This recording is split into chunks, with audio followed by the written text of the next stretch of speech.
Estamos estudando com o pastor Afonso Chaves o livro de Juízes.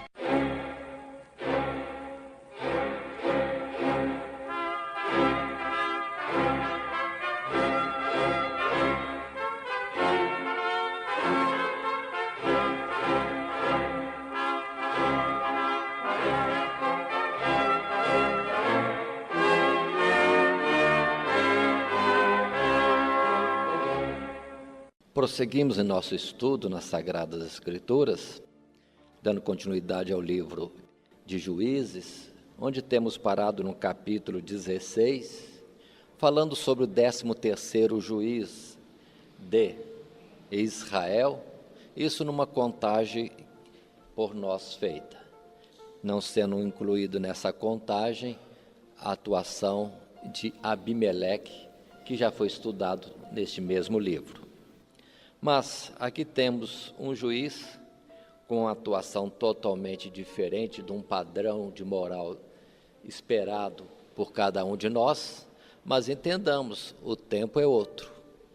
Conforme destaques que já fizemos e ainda vamos continuar a fazer, de um povo que já estava iniciando um desvio de Deus, e cada um agia conforme bem lhe parecia.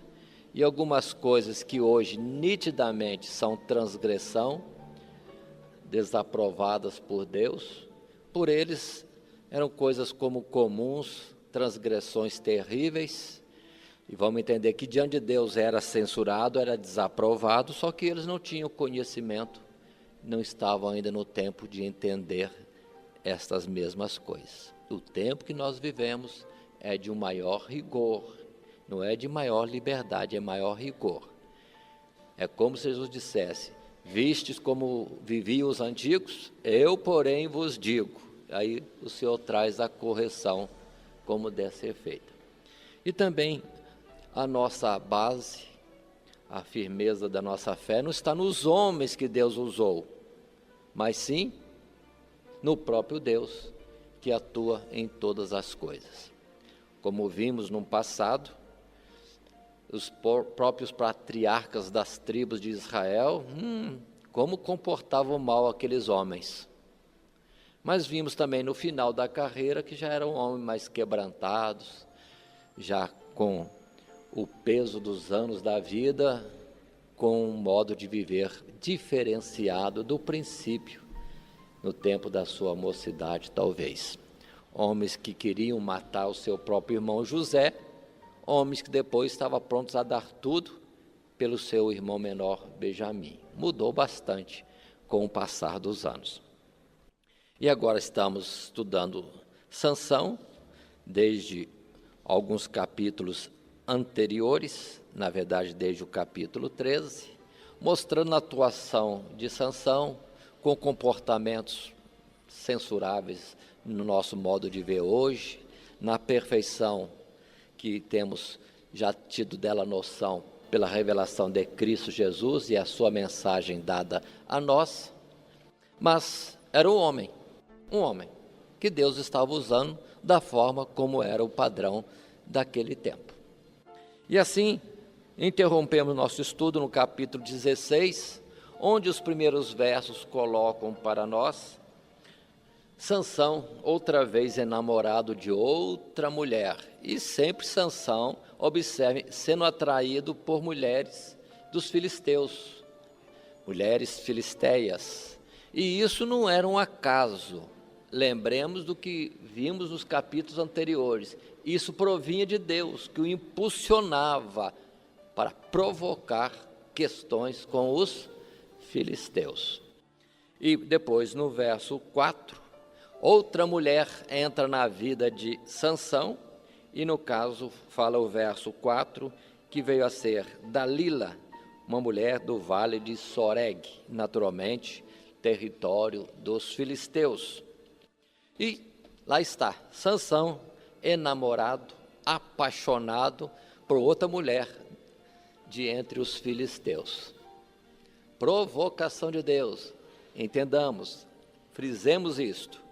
E foi aí que os príncipes dos filisteus, diz o verso 5 para nós, vieram a esta mulher e prometeram cada um deles dar para aquela mulher 1.500 peças de dinheiro, ciclos de prata, 1.100, falando com mais precisão, 1.100 ciclos de prata. Os príncipes dos filisteus, na verdade, eram no número supostamente de 5, que em outras citações faz menção sempre de 5 grandes cidades do território de Gaza, do território dos filisteus, e, portanto, os seus príncipes, como que reis locais de cada cidade, eram 5. E a mulher, agora, com esta oferta tão grande, 1.100 ciclos de prata por cada um, achou melhor dar atenção ao dinheiro do que a paixão do próprio Sansão.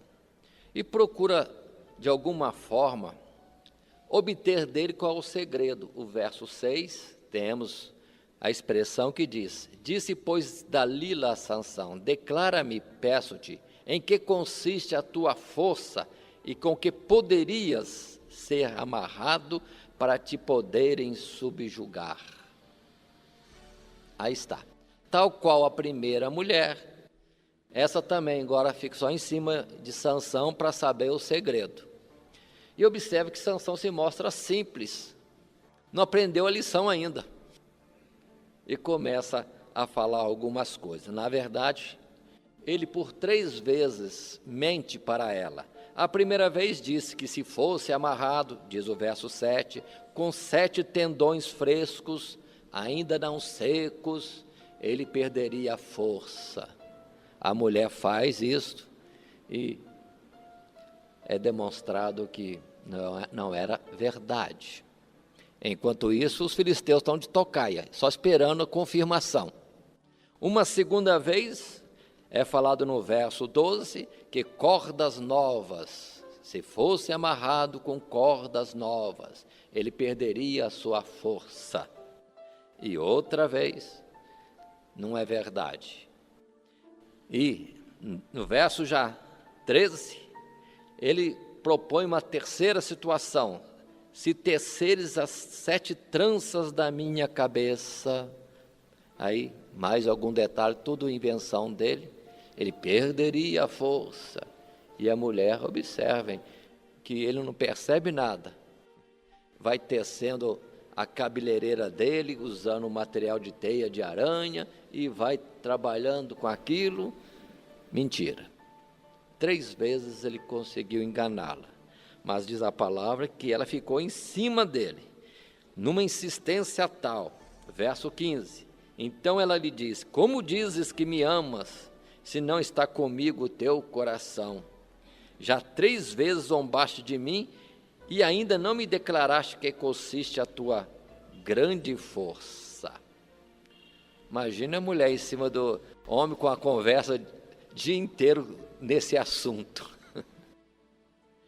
E o verso 16 mostra como ele estava inquieto, importunando ela todos os dias com as suas palavras e molestando-o, apoderou-se da alma dele uma impaciência de matar. Pronto, ele já não estava suportando mais. Aquela água mole naquela pedra do segredo de Sansão, bateu, até que conseguiu movê-lo. E ele então agora, perturbado, aflito, inquieto, impaciente, declara toda a história. Ele reservado, como nazireu de Deus, não poderia cortar os cabelos e não poderia comer isso, aquilo, os votos do nazireato, conforme vimos no capítulo anterior, quando ainda antes do seu nascimento, foi dada instrução à sua mãe. Agora a mulher percebe que, de fato, ele não estava mais mentindo, mas abriu-se e contou o segredo para ele, nesta 4ª vez da insistência. E ela faz assim, alguém vem enquanto ele dorme, e corta todo o seu cabelo, e os filisteus estão de emboscada, esperando o resultado para ver se era isso mesmo, e assim foi. Sansão perdeu toda a sua força, porque declarou o segredo que tinha de Deus. Paremos um pouquinho e vamos entender. Se tudo são artifícios, porque na verdade ele sem cabelo e Deus querendo que ele ficasse forte, ele ficaria forte do mesmo jeito. São só situações que Deus mesmo cria, permite, para que o objetivo de Deus se cumpra. Nunca há poder em cabelo maior ou menor, não existe isso. É só que Deus colocou isso, uma coisa que Deus fez com o propósito justamente de um tempo acontecer como que humanamente entendível, que ele perdeu a força, porque os cabelos foram cortados e o voto do nazireado se perdeu. E assim, o verso 21 do capítulo 16 vai dizer que os filisteus pegaram nele, observem, e lhe vazaram os olhos, e o fizeram descer a Gaza, amarraram-no com 2 cadeias de bronze, e virava um moinho no cárcere. E aí está o forte Sansão, somente empurrando pedra de moinho, servindo de um trabalho escravo, próprio de um animal que fazia normalmente esse serviço, e lá está Sansão, movendo a pedra do moinho a favor dos próprios filisteus. A sequência da história continua. Nós já conhecemos de um modo geral. O tempo passa, os cabelos crescem. Na verdade, não precisava nem crescer o cabelo na explicação que eu dei antes. Tanto que observem, pelo que estudamos anteriormente em Deuteronômio, uma vez alguém tendo feito o voto de Nazireu, quebrado o voto, cancelava tudo. Então não era o cabelo crescendo que seria retornado automaticamente o voto de Nazireu. É simplesmente porque Deus queria fazer. As demais situações são questões colocadas para os objetivos que nós já temos considerado. Tanto é assim que já vemos na continuidade dos fatos que chega um tempo de festividade da idolatria dos filisteus, o deus para eles, Dagom. Dagom foi sempre o deus deles, eles nunca deixaram Dagom, com tudo que Dagom não fazia, eles continuavam fiéis a Dagom. E numa grande festividade, reuniram-se numa grande construção, num grande prédio, e a palavra diz que só na parte de cima tinha 3.000 homens, mulheres, crianças, como também ali estavam todos os príncipes dos filisteus. Se era uma festa de tal porte, com tanta gente, numa casa de culto ao deus da idolatria, Dagom, vamos considerar que ali estava a elite do povo filisteu. Os maiores dentre os filisteus estavam ali presentes. E não é que tem a ideia de trazer Sansão para esta festa? Para Sansão cego, como que tateando, andando no meio do povo, servisse de zombaria, enquanto eles expressavam louvores a Dagom, que os tinha entregado nas mãos o seu grande inimigo, Sansão. E a festa continua, e lá está Sansão servindo de zombaria, até que, conforme também é muito conhecido numa história normal, Sansão pede que se leve, porque ele era conduzido por um menino, que este menino o leve, este guia o leve, até as colunas que sustentam a casa, a parte de cima da casa. E o menino leva, é quando ele então faz mais uma oração a Deus. Mas para estarem atentos, conhecendo e conferindo os versos, é no verso 27, é que vai dizer que a casa estava cheia de homens e mulheres e todos os príncipes dos filisteus. É o verso 27. E no verso 28, a oração de Sansão, quando ele está junto àquelas colunas que são base e equilíbrio de toda aquela estrutura. Verso 28 diz: Sansão clamou ao Senhor, na verdade, lembremos da palavra Jeová, e disse: Jeová Deus, peço-te que te lembres de mim e dá-me força só esta vez, ó Deus, para que me vingue dos filisteus, ao menos por um dos meus olhos. E a palavra diz que ele então firmou-se nessas colunas, abraçou-se às colunas, e no verso 30 disse ele num clamor: morra eu com os filisteus. Inclinou-se com força, e a casa caiu sobre os príncipes e sobre todo o povo que nela estava, e foram mais os que matou na sua morte do que os que matara na sua vida. Aí está, o homem colocado por Deus para ser o juiz, libertar o povo de Israel, e a forma como Deus atuou com ele totalmente diferente de tudo que existiu até então. Um homem sozinho. E o homem, lembremos, imperfeito, falho. Nós vemos muito aquela expressão a respeito de Elias. E Elias era um homem, dadas as paixões normais de qualquer homem, mas orou ao Senhor. E Sansão também seria algo assim, um homem comum, dado às mesmas paixões, mas usado por Deus para uma obra. Só que os modelos de moralidade e santidade de Sansão para Elias é bem diferente. Bem diferente. A continuidade vai mostrar para nós que Sansão esteve com o povo de Israel e servindo para o povo de Israel em um freio, liberdade dos filisteus por cerca de 20 anos.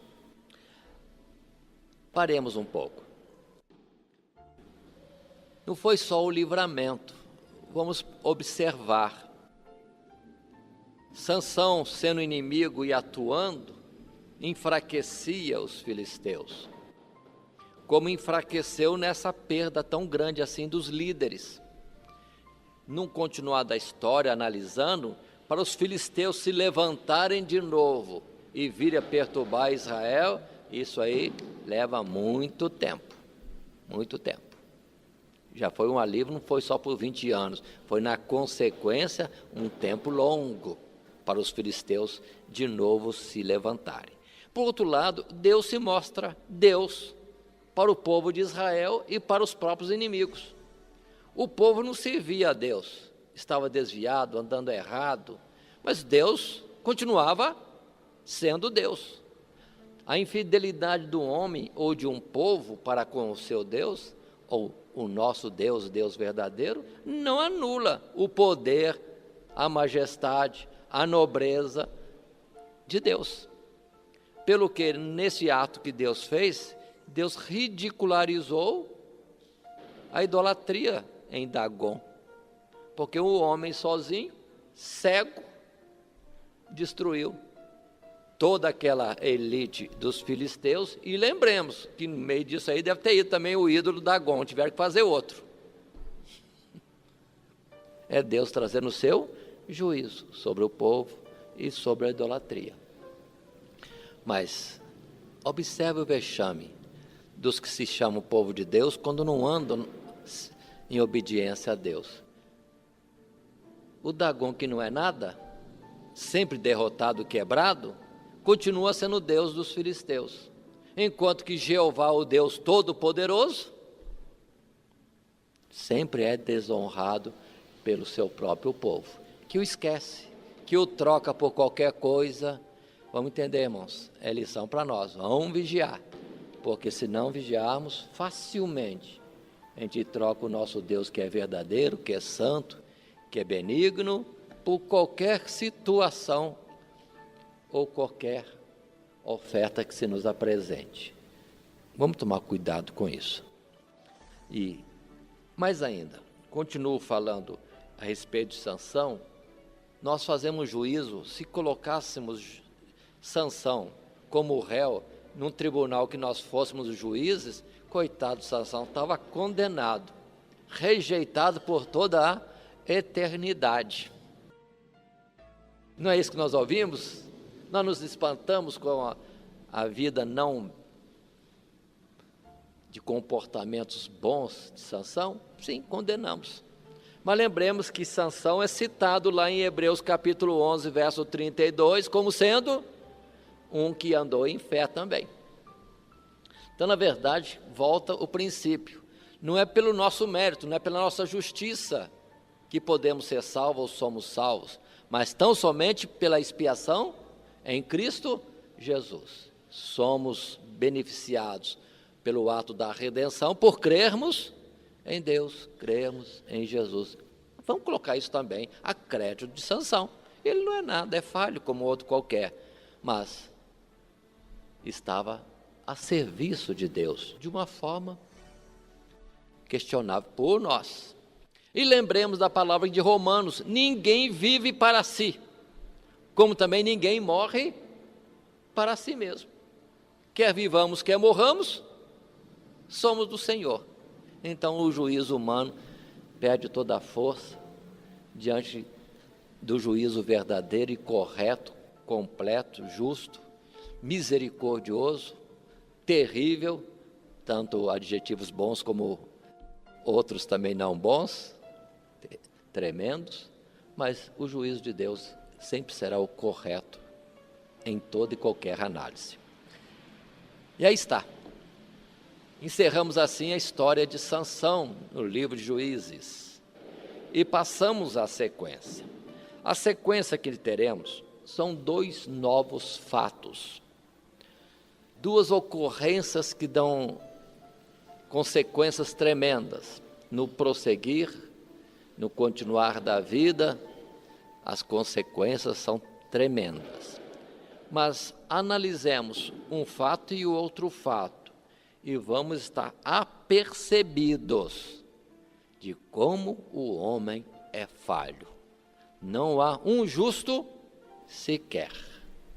Não há um justo sequer. Capítulo 17. A história faz referência a um homem cujo nome era Mica, da montanha, do território, da tribo de Efraim. O verso 2, leio, porque temos palavras importantes no verso 2 para destacar. Mica é o homem, o qual disse à sua mãe: as 1.100 moedas de prata que te foram tiradas, por cuja causa deitavas maldições, e também as dissestes em meus ouvidos, eis que esse dinheiro eu o tenho, e o tomei. Então disse sua mãe: bendito seja meu filho do Senhor. Primeira observação: 1.100 moedas de prata foram naturalmente tiradas da mãe de Mica, e essa mulher amaldiçoava por causa disso. Muito bem. O filho achou, devolveu para a mãe abençoou o filho como bendito de Jeová, bendito de Deus. Verso seguinte, o terceiro. Assim restituiu as 1.100 moedas de prata à sua mãe. Porém sua mãe disse: inteiramente tenho dedicado este dinheiro da minha mão ao Senhor, a Jeová, para meu filho, para fazer uma imagem de escultura e de fundição, de sorte que agora tornarei a dar.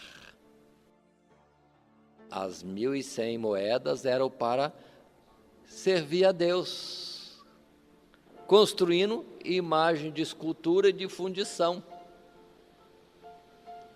Observem o senso de correto e errado deste povo.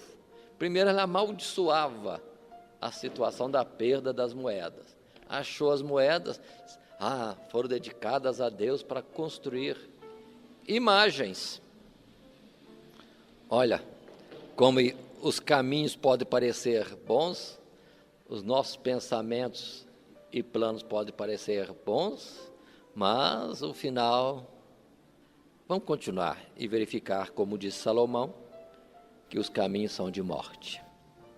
A sequência. O verso 4 e 5 vai mostrar que as imagens são feitas, uma de escultura, uma imagem de fundição.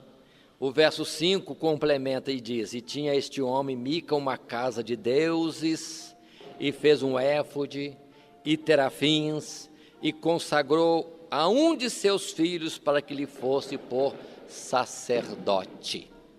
Pronto, já está aí formado um centro de culto idolátrico. O que temos nesta casa do homem chamado Mica? Temos uma imagem de fundição, uma imagem de escultura.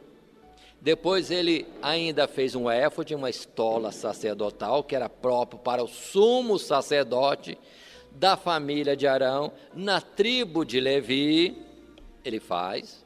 E além do mais, faz terafins, são como imagens de deuses familiares. São os devotos particulares, né? A devoção particular que nós conhecemos muito bem no Brasil e que cada um tem o seu familiar ou próprio. Aí é costume antigo. Observe como a idolatria do passado tão longínquo está tão atual em nossos dias. A nossa cidade de Guaratinguetá é premiada com isso. Temos também alguma coisa familiar, né, da cidade, servindo também de culto. É o mesmo espírito de idolatria e de desvio de Deus, a título de servir a Deus. Olha como as pessoas se enganam e entram por caminhos que são ruins. Continuidade. Verso 6. Leiamos e observemos esse ponto que é repetido algumas vezes, como que o autor se justificando daquilo que ele mesmo reprovaria, mas está escrevendo. E diz o verso 6, naqueles dias não havia rei em Israel, cada qual fazia o que parecia direito aos seus olhos. Lendo essa frase, eu entendo assim, que quem escreveu isso aqui, via que o negócio está tão feio, mas tão feio, e achou um jeito de justificar. Não havia rei em Israel, por isso cada um fazia o que parecia que estava certo.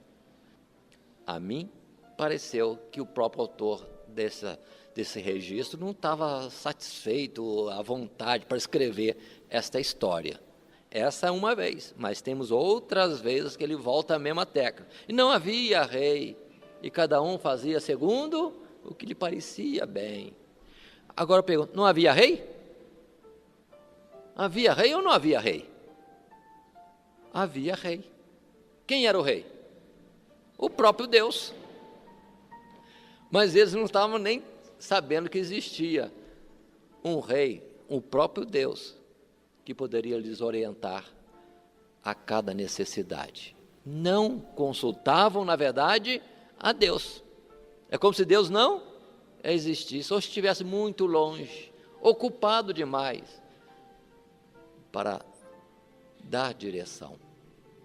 Mas se lembrarmos da palavra que Moisés deixou bem patente em Deuteronômio, é de que Deus não estaria longe.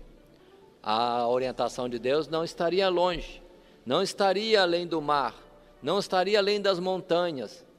A lei de Deus estava no coração e na mente de cada um. Então não tem justificativa, na verdade estavam desviados.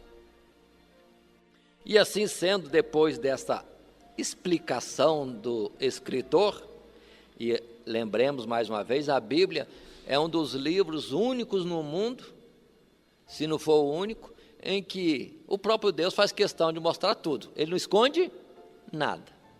Se fosse história de biografia de algum homem, de alguma nação, só conta os bonitos.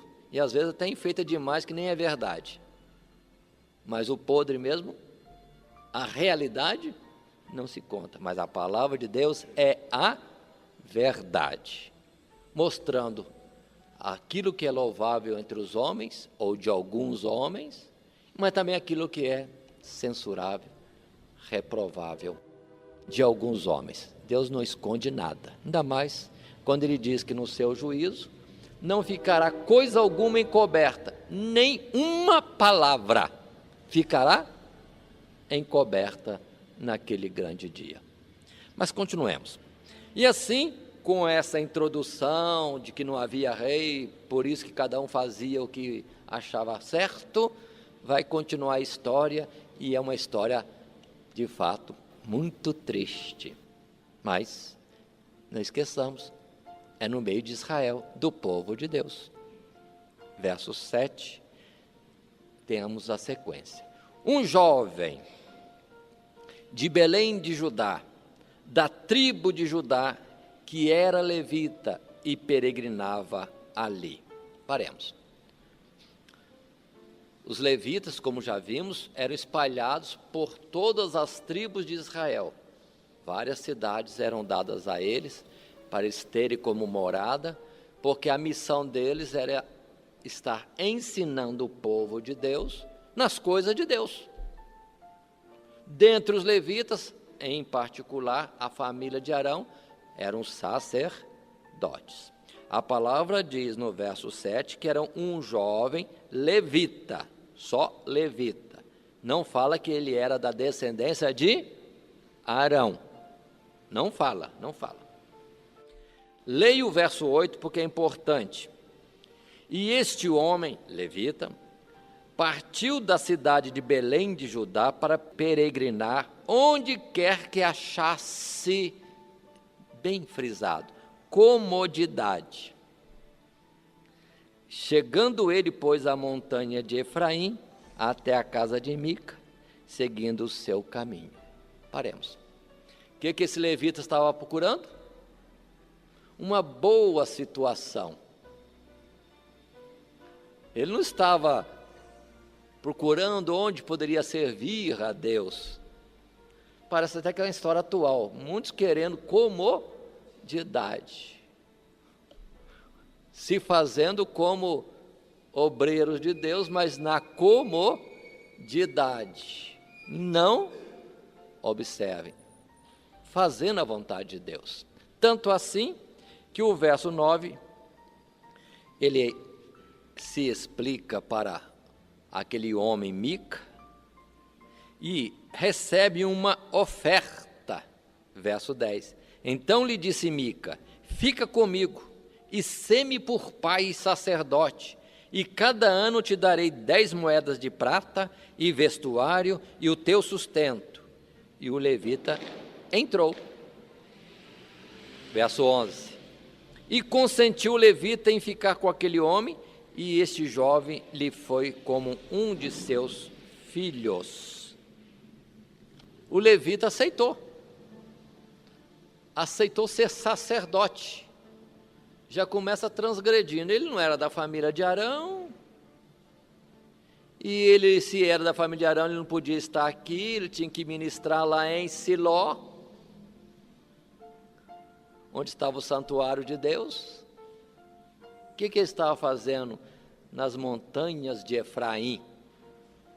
E agora, sacerdote, a palavra diz pai, na verdade não era pai, seria mais uma palavra como conselheiro espiritual, porque no verso seguinte nós lemos, Mica tomou este jovem como um dos seus filhos. Então, em termos de relacionamento material, humano, é como um filho, mas no sentido de espiritual era como pai, entre aspas, conselheiro e sacerdote, o intermediário entre Mica e Deus. Mas que Deus? Imagem de fundição, imagem de escultura e terafins. Então tinha vários altares lá, o altar principal, um altar também com uma certa importância, e vários altares menores, que é do conhecimento de muitos, que ainda hoje existe. É só nós entrarmos em alguns templos de religiões, nós vemos a mesma coisa se repetindo, o altar principal com os santos principais e os terafins lateralmente colocados, todos com seus altares, todos recebendo a palavra certa, adoração. a palavra de ilusão, veneração. Continuemos. Segue-se a história. Leia o verso 13 para nós entendermos. Então disse Mica: agora sei que o Senhor me fará bem, porquanto tenho um levita por sacerdote. O homem estava achando que estava servindo a Deus, e totalmente desviado, transgredindo diretamente várias ordens expressas de Deus, e achando que estava servindo a Deus, que seria abençoado por isso. Vamos dar continuidade à história. Um fato lateral que vai se encaixar. A tribo de Dan. A tribo de Dan estava apertada na sua herança, estava pequeno, apertado entre outras tribos e os filisteus. Então um grupo deles queria mudar, procurar outras terras mais ao norte. E 5 espias são enviados para ir ao norte e procurar lugar. E os 5 espias da tribo de Dan caminham, indo ao norte, e chegam à casa de Mica. E lá se hospedam. E lá ouvem a voz do jovem levita. E fazem para ele algumas perguntas, que estão no verso 3 do capítulo agora 18. Eu cito as perguntas. Quem te trouxe aqui? Que fazes aqui? E que é o que tens aqui? Paremos.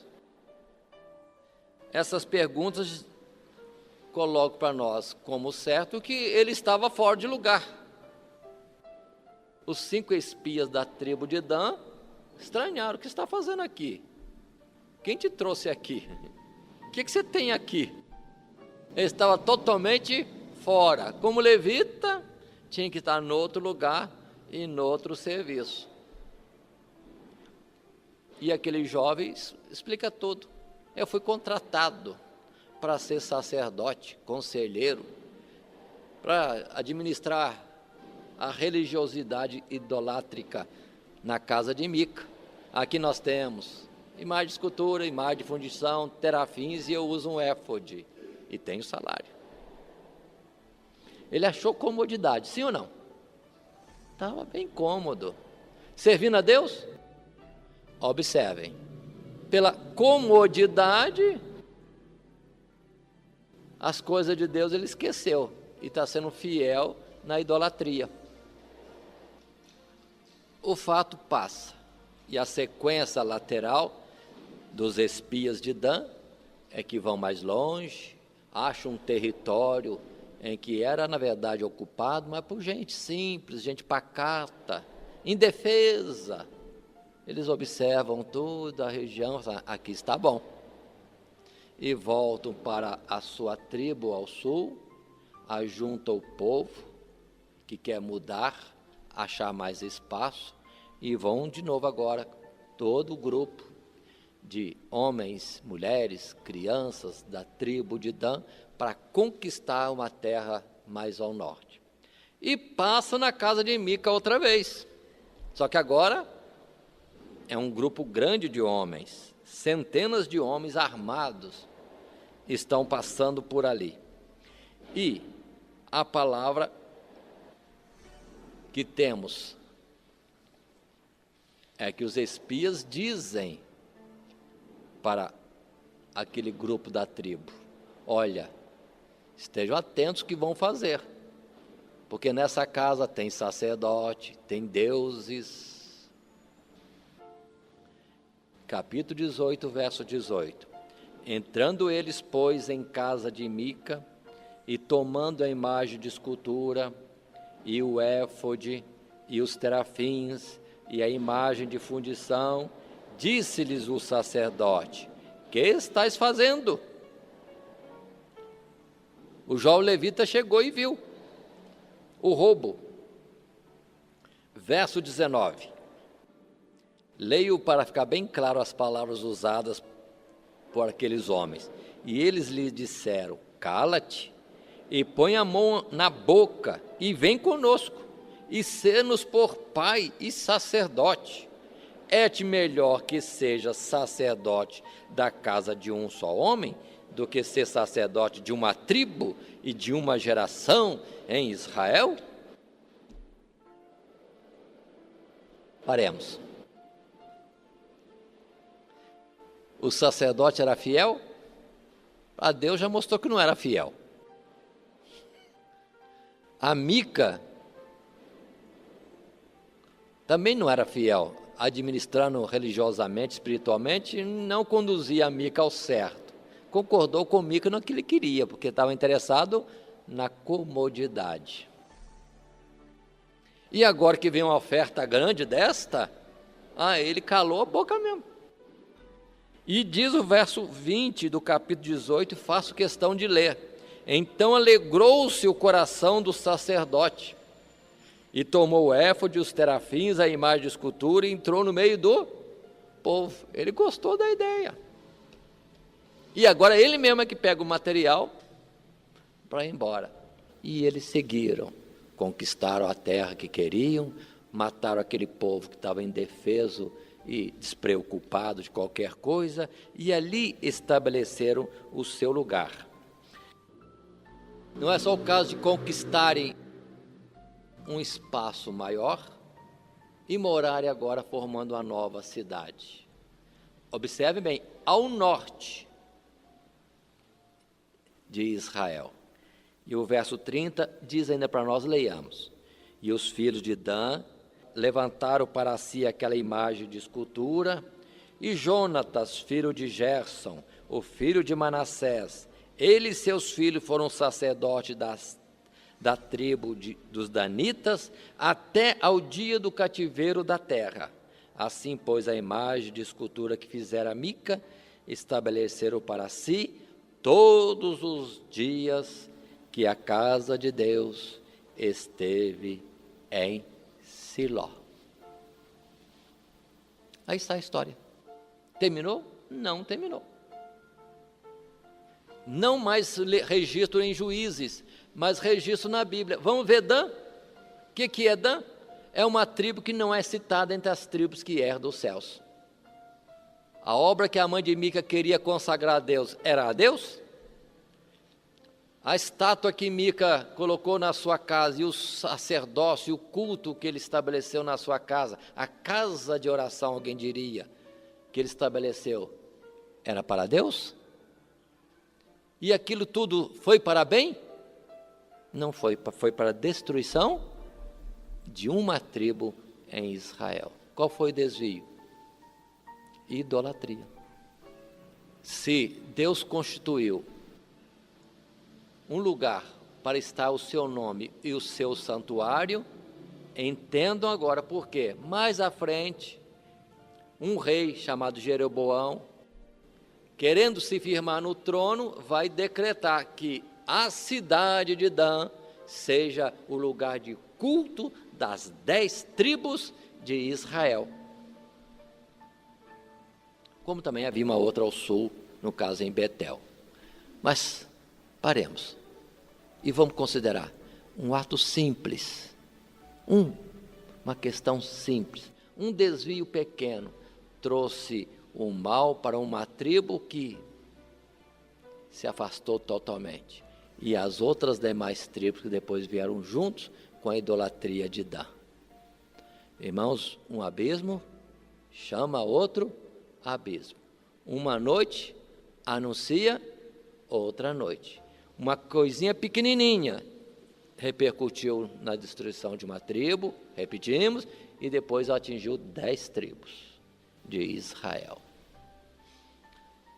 Vê a gravidade do pecado, que Paulo depois em Romanos capítulo 7 vai dizer, para que o pecado fosse mostrado pecado danoso, tem como sentença sempre a morte.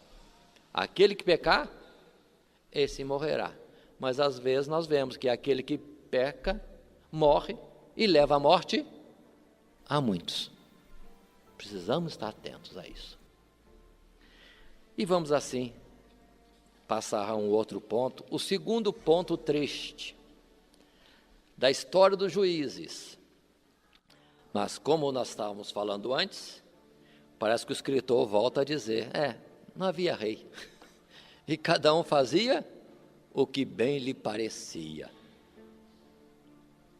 Capítulo 19, nova história, que envolve também outro levita. Outro levita. O que diz aqui a palavra é uma questão familiar. Um levita tinha uma esposa, que na verdade nem era esposa, que já é um ponto também a censurar, seria censurável em nossos dias. Uma concubina, que para eles era não a esposa, mas uma outra auxiliar. Capítulo 19, verso 2 diz que esta concubina adulterou contra ele e foi-se embora, voltou para a casa do seu pai e lá se deteve e lá ficou um tempo, que chegou a 4 meses. O verso 3 vai dizer que o levita, com saudade da mulher, porque amava a mulher, foi atrás dela e procurou falar segundo o coração dela, naturalmente agradando, para trazê-la de volta. O sogro ficou feliz com a vinda do genro. E deteve 1 dia, 2 dias, 3 dias, 4º dia, o homem querendo voltar embora, agora levando a concubina junto para a sua casa, voltando para as terras de Judá, mas o sogro segurando. E chegou o 5º dia, tudo pronto, agora vamos mesmo, mas o sogro insistiu, não, já que vai, mas vamos tomar um alimento, vamos beber, vamos alegrar, depois você vai. E com isso o tempo foi passando, e acabou este levita saindo um pouco tarde para a viagem, uma viagem que contava somente com 2 animais, um servo, a mulher e ele. Então alguém estava a pé, senão todos eles a pé, na caminhada. Naquele tempo passado, passando de região em região, cidade em cidade, até chegar ao ponto da sua morada. E aconteceu que lá vai ele, saindo tarde. Capítulo 19, verso 11. Na caminhada chegaram perto de Jebus. A palavra lendo diz assim, estando, pois, já perto de Jebus, e tendo-se já declinado muito o dia, disse o moço a seu senhor, caminhai agora, e retiremo-nos a esta cidade dos Jebuseus, e passemos ali a noite.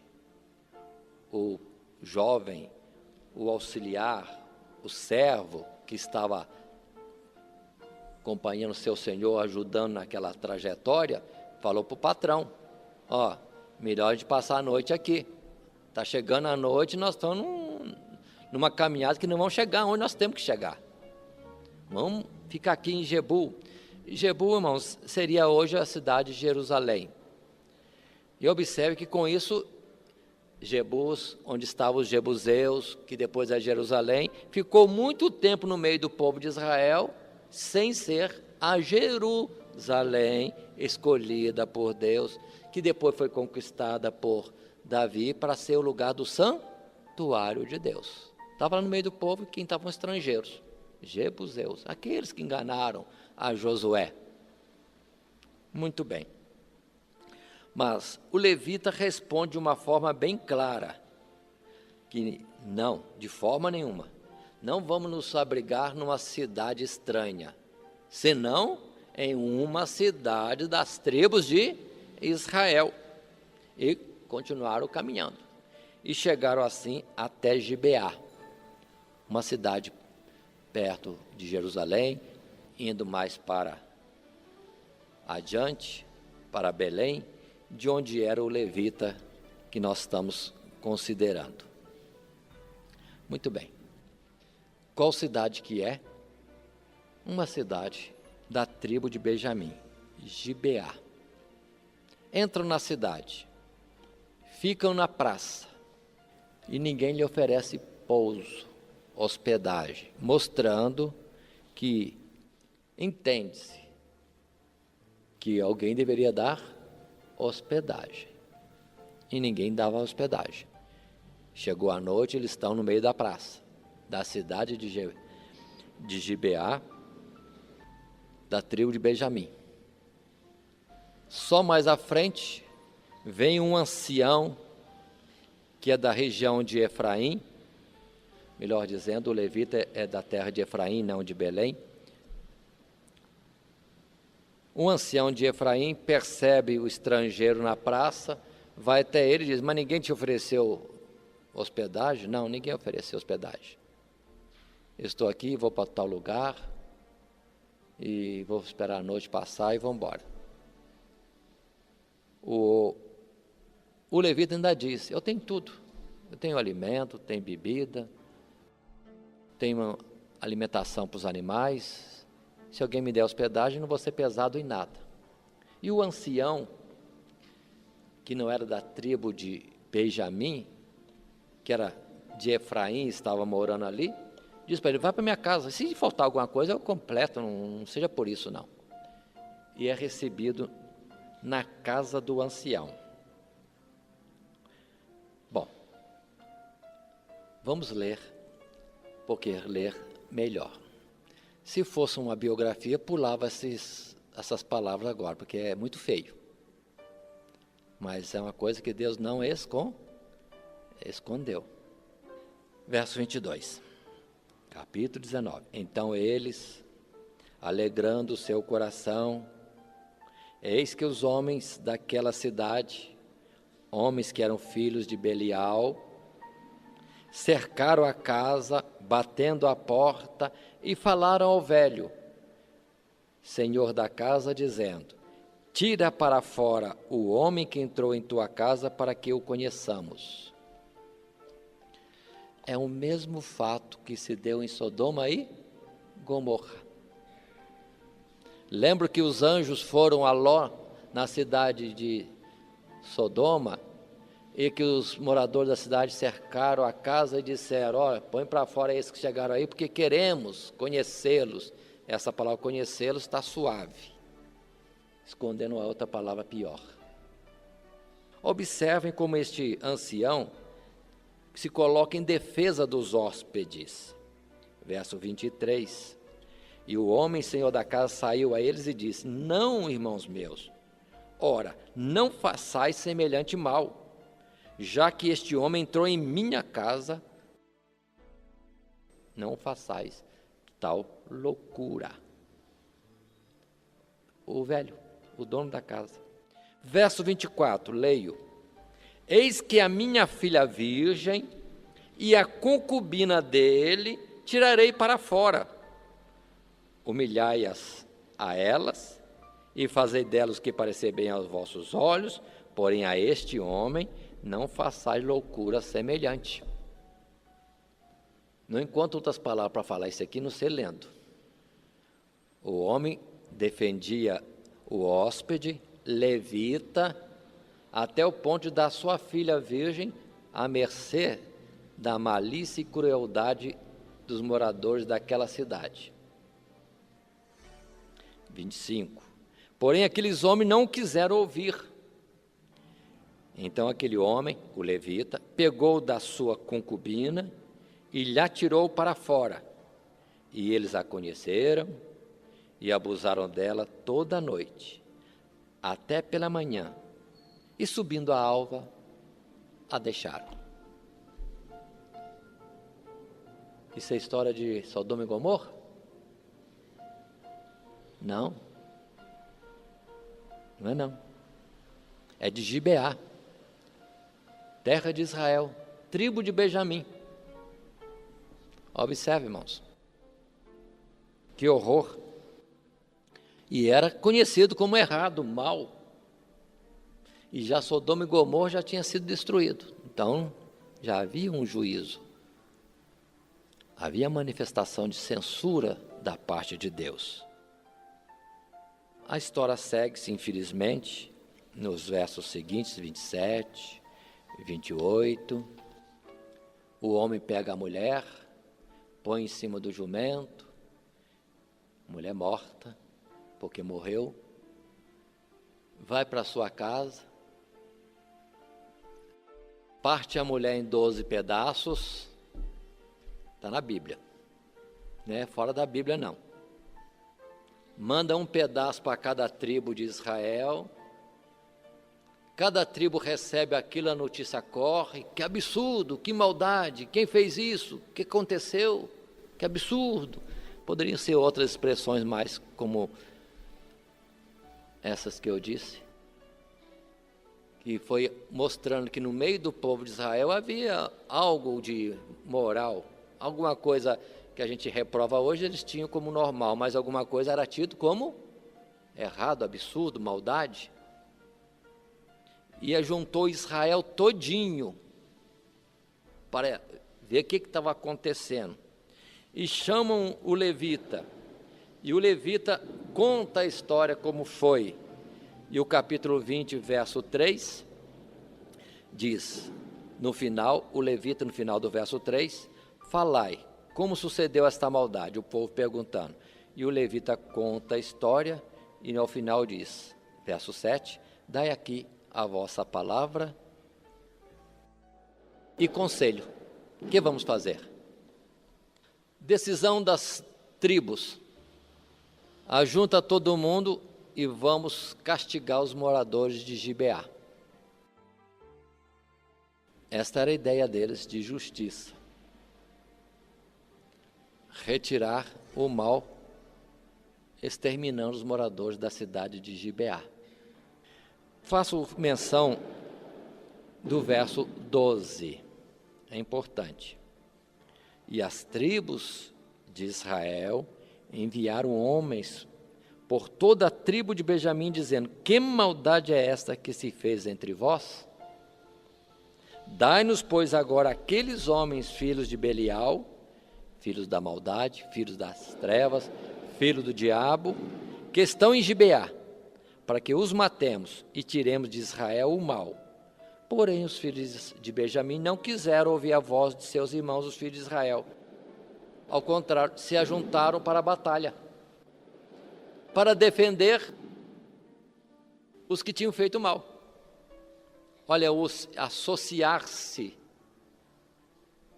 aos que praticam mal só por causa de parentesco. Nós temos que tomar cuidado, né? Às vezes o parentesco nos atrai a fazer errado como eles fazem, ou defender a eles que estão errados, mas precisamos fazer o juízo certo, o juízo de Deus. Estão errados, estão errados. Não podemos protegê-los, guardá-los, declarar inocentes, não. Mas a tribo Benjamim em peso, e observe que a tribo Benjamim era a menor das tribos, porque era o menorzinho dos irmãos. Então veio por último. Estava atrasado no tempo, na multiplicação dos filhos. Era dos menores. Ajuntam-se em batalha lá em Gibeá, vão tudo para Gibeá. Quantos homens? A quantidade está no verso 15 do capítulo 20.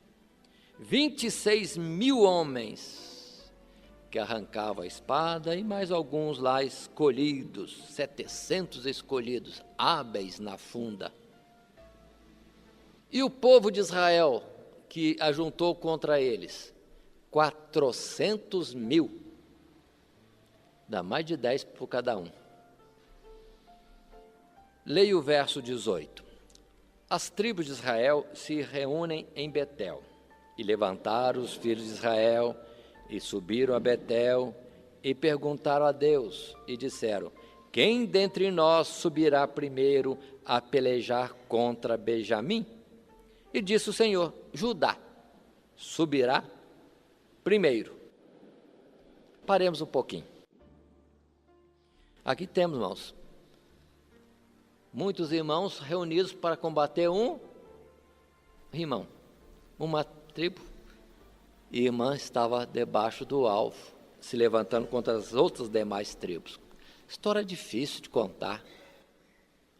Observe que se nós não tomarmos cuidado, nosso coração nos induz ao erro fácil. Tudo é povo de Deus, irmão contra irmão. Então não é nada diferente as muitas divisões que nós temos hoje entre irmãos, nada diferente, só que reprovado. E hoje muito mais sério do que antes. Antes, a desculpa, não tinha o rei, cada um fazia o que achava certo. Mas hoje nós temos o Senhor que disse que estará conosco até a consumação do século. E, outra vez frisado, a aliança de Deus consiste dele escrever em nossa mente e em nosso coração os seus mandamentos. Muito bem. Vai haver a guerra. Judá sai primeiro. E a peleja acontece, verso 21. E morrem de Israel, das tribos, 22 mil. Dos 400 mil que poderiam achar que a vitória seria certa, saem correndo, perdem a guerra. E deles, 22 mil são mortos. Outra vez voltando, o problema, o pecado trazido por uns pouquinhos, já está trazendo um desastre enorme. E fica uma pergunta, mas Deus não disse que é para ir? Deus disse que é para ir. Mas Deus não disse que ia dar para eles vitória. E vão para a guerra e morrem 22. Vão chorar diante de Deus. Isso já está no verso 23. E subiram os filhos de Israel e choraram perante o Senhor até a tarde. E perguntaram ao Senhor, dizendo: tornar-me-ei a chegar à peleja contra os filhos de Benjamim, meu irmão? E disse o Senhor: subi contra ele. Segunda vez Deus diz: vão contra ele. E a peleja se dá, verso 25, e os 400 mil que antes existiam, que já estavam diminuídos, perdem outra vez a batalha. E são 18 mil os que morrem. Um pecado de poucos está trazendo uma desgraça muito grande. 22 mil da primeira vez, 18 mil da segunda, total 40 mil homens das tribos de Israel estão mortos. Um pecado mais que conhecido, reprovável. Voltam de novo, versos 26 em diante. Vão até Deus, reúnem-se, choram, jejuam, trazem ofertas de sacrifício ao Senhor e perguntam ao Senhor: vamos insistir contra a tribo de Benjamim? E Deus outra vez diz para eles, no verso 28 do capítulo 20, subi. Só que Deus agora diz: amanhã eu te entregarei na tua mão. Observe, mas é bom a gente pedir a resposta para Deus completa, né? Por isso, quando vier a história de Davi, vamos entender que Davi perguntava a Deus: Deus, é para eu sair em batalha contra esses inimigos? E Deus dizia: pode ir. Mas Davi não ia não, perguntava: Senhor, o Senhor vai me entregá-los na minha mão? Davi já foi um pouquinho mais insistente, não é só para ir, confiando que vai ser do jeito que eu penso. Davi perguntava: Senhor, mas o Senhor vai me dar vitória? Aqui, parece que eles não tinham esse cuidado, mas dessa vez, verso 28, o próprio Senhor diz que entregaria eles aos inimigos, no caso, a tribo de Benjamim, que era irmão, tribo irmã, na mão deles. E vão para a guerra outra vez. Os versos seguintes, irmãos, conta que eles fazem emboscada, entram para a batalha, se fazem de feridos, fogem de Benjamim. Benjamim corre atrás deles, como que vão continuar tendo uma terceira vitória, porque estão fugindo de nós. Mas isso era para afastá-los da cidade, e um outro grupo entraria na cidade, destruindo a cidade. E depois, que nem a cidade de Ai, eles estariam presos entre dois grupos. E assim acontece. E para nós o verso 46 vai dizer que agora sim, aquele grupo de Benjamim é vencido. Só que os que morrem, irmão, os que morrem são 25 mil homens.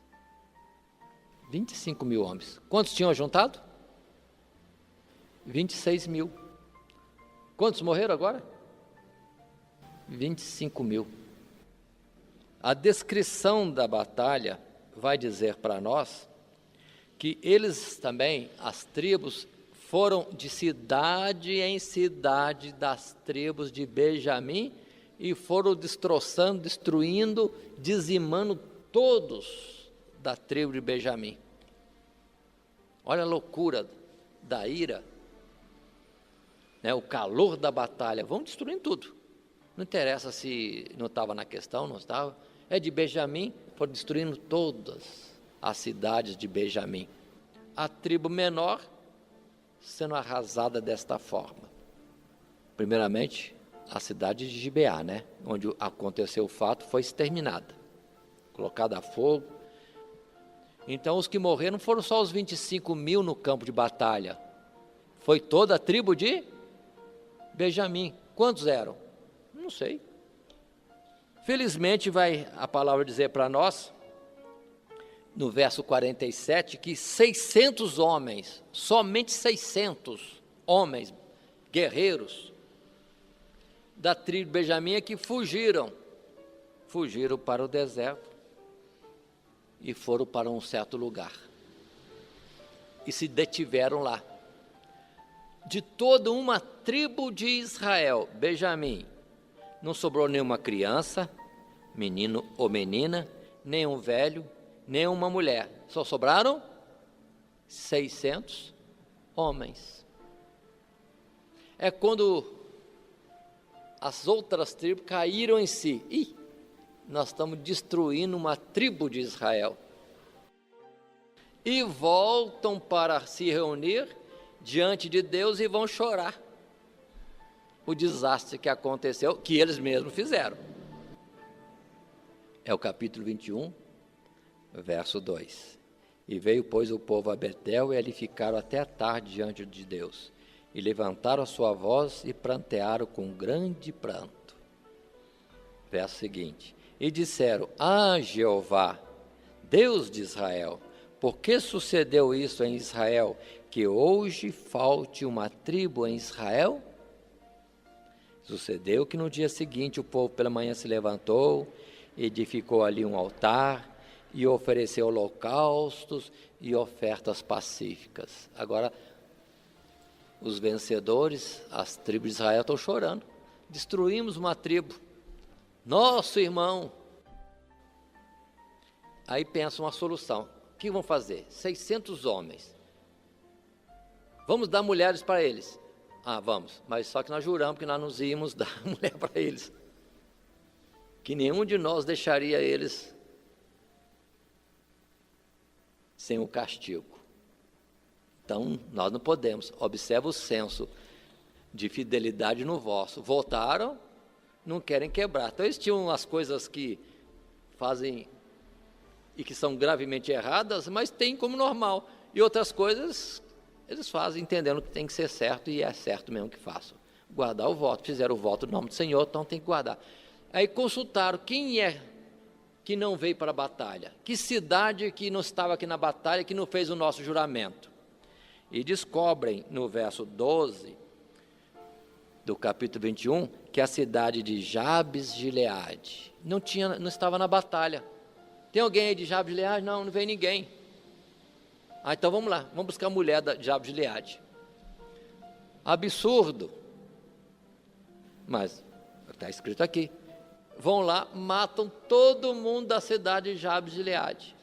Crianças, velhos, mulheres casadas, só trazem as moças virgens. 400 e entregam por 600. Está faltando.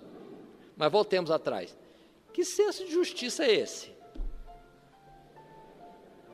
De matar toda uma cidade que não tinha nada com a situação, só para roubar as mulheres virgens daquela cidade. E lembremos que é povo de Israel também. Não é povo estranho, não. É povo de Israel. Absurdos, e absurdos, e absurdos. Se contar isso aqui, e se nós não tivermos o apoio, irmãos, de que nós somos falhos, mas Deus continua justo nas nossas misérias, alguém poderia ser tentado a achar que Deus é desse jeito. Não, Deus está censurando tudo isso aqui. Quem é que compreende isso? Bom, 400 mulheres para 600 homens, não dá certo. Precisamos arrumar mais mulheres. O capítulo 21, verso 20, verso 21, as tribos reúnem-se e tem uma solução. Já lembramos, tem uma questão aí. Vai ter uma festa lá em Siló, uma festa que reúne um monte de moças. Vamos fazer o seguinte, vamos mandar esse pessoal do Benjamim ir lá e cada um roube a sua mulher e vão embora para suas cidades. E dizem para os 600 que sobraram, e se vier atrás de vocês, deixa que a gente resolve esse assunto. Como é que resolveria o assunto? Uma das formas de resolver é a guerra. Mas a solução que eles acharam está no verso 22. Eles vão estar protegendo aqueles que sobraram de Benjamim, dizendo, e será que, verso 22 que eu estou lendo, e será que quando seus pais, os pais das moças, ou seus irmãos vierem a litigar conosco, nós lhe diremos, por amor de nós, tende compaixão deles, pois nessa guerra não tomamos mulheres para cada um deles, porque não lhes deste vós, para que agora ficasseis culpados? Então ia dizer, vocês não vieram na batalha, então agora vocês têm que fornecer as mulheres. Então perdoa, fica por isso mesmo, e deixa o negócio seguir, que é uma tribo de Israel, em outras palavras. Que solução! Contando essa história hoje, está tudo errado, mas é como o povo vivia naquele tempo. E os homens das tribos de Israel disseram, ninguém tome cidade alguma de Benjamim, deixa a cidade deles de volta para eles, para que 600 homens habitem nas muitas cidades de Benjamim, para que depois tenham como crescer e fortificar de novo a tribo de Benjamim. Bom, irmãos, e aí está. Os homens de Benjamim fazem isso, assaltam Siló, levando as mulheres, que acharam, cada um leva a sua, e pronto. Está resolvido a questão da tribo. Todo mundo agora tem esposa, entre aspas, e segue-se a vida, e segue a continuidade da tribo de Benjamim. E depois o Israel se espalha, cada um vai para sua casa. E termina o livro de Juízes no último verso, que de fato traduz bem tudo que nós estamos vendo em Juízes. O que diz o último verso? Naqueles dias não havia rei em Israel, porém cada um fazia o que parecia reto aos seus olhos. Havia rei, só que eles não estavam atentos a um Deus que era bem presente. É como se Deus não existisse, porque eles não tinham em conta de um Deus bem presente, conforme Moisés disse mesmo, sempre pronto a livrar e a estar abençoando o povo seu. Mas aí está o livro de Juízes, que vamos dizer, triste de ler. Quando a gente conta a história de Sansão, um pouquinho assim, suavizando, fica bonita. Quando contamos a história de Jefité, tirando algumas coisas, fica uma história bonita. Contando a história de Gideão, que história bonita, tirando o finalzinho também. Mas, livro de Juízes aí está a realidade de um povo que é de Deus, mas falho, porque não andava segundo a direção de Deus presente, porque eles tinham como ausente. Não havia para eles rei, quando na verdade havia. E vamos entender, portanto, nessa leitura, nesse estudo nosso, que quem era justo para Deus fazer uma obra bonita em total justiça de todos os homens da face da terra. Não havia um sequer. Pelo que vamos entender, toda a obra era feita por Deus, mas tendo que usar, empregando instrumentos, seres humanos, muito cheios de falhas. Esse tempo, na verdade, passou. Volto a insistir, Jesus disse, ouviste a história dos juízes, estou aqui parafraseando. Eu, porém, vos digo, quem é justo, faça a justiça ainda. Quem é limpo, limpe-se ainda. Agora o rigor é maior. Ninguém pode justificar nisso para fazer a obra de Deus de qualquer maneira. Pelo que Paulo disse, as armas da nossa milícia são poderosas em Deus, mas são armas em justiça, verdade, santidade. Não vale mais agir como os juízes a título de servir a Deus. Roubar para poder dar alguma coisa para Deus. Enganar o próximo para favorecer as coisas de Deus. Deus não está nisso. Nada, nada. A palavra é essa, né, que o Senhor disse. Anda na minha presença e ser perfeito.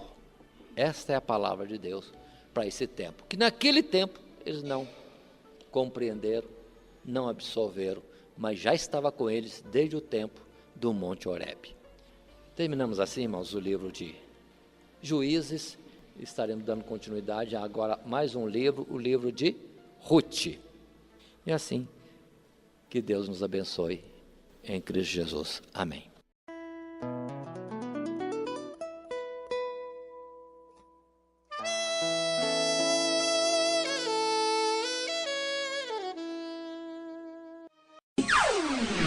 Todo dia, toda hora, muito mais prazer em ouvir. Radionete Grata Nova. Web Rádio, a qualidade que faz a diferença, cada vez mais necessária. Rede Grata Nova de Evangelização. Acesse nosso site www.horadadecisão.com.br. Hora da Decisão, tudo junto, sem acento.